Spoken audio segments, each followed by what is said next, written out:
There are a number of important legal, international legal concepts which the United States might have broken by capturing Maduro. And that's important to understand within the international sphere.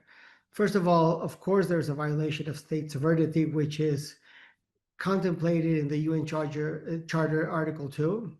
There is also a different point which is important to consider, which is the head of state immunity, by which usually a head of state is granted immunity even if he's charged by a crime during the time that he is in power.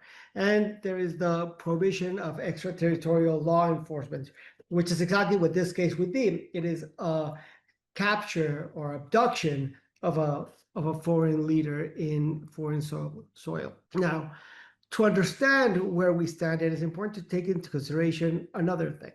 According to the United States, it's important to understand that he does have an outstanding arrest warrant for drug charges. The indictment does stipulate that Nicolás Maduro and others have been very active in the drug trade since 1999, which would have an outstanding, which at least, which gives an explanation to the outstanding arrest warrant. And also there's another important sign.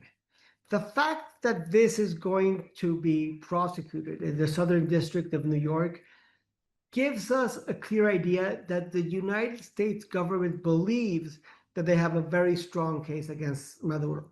This is, number one, the Southern District is where the real rock star prosecutors are based, but it's also where the toughest judges are. So the United States, the DOJ, believes that they have a very strong case against Maduro. This is the preeminent reason why it's being charged in the Southern District.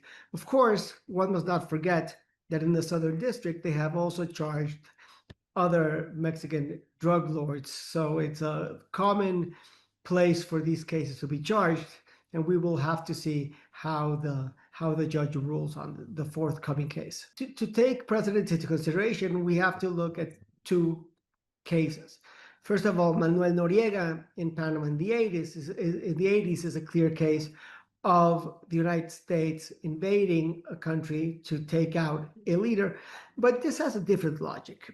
The current framework the United States has deemed criminal enterprises which are focused on the drug trade as terrorist organizations. So under that logic, Nicolás Maduro would be something similar to Osama bin Laden. Osama bin Laden being the head of a terrorist organization, which was captured and killed in Afghanistan, versus Nicolás Maduro being under US law, not a foreign leader, but most importantly, the head of a criminal organization who has been captured and put to trial in the United States. So it's uncharted territory regarding this being a head of state, but not if we look at it as in the Osama bin Laden case or another terrorist organization.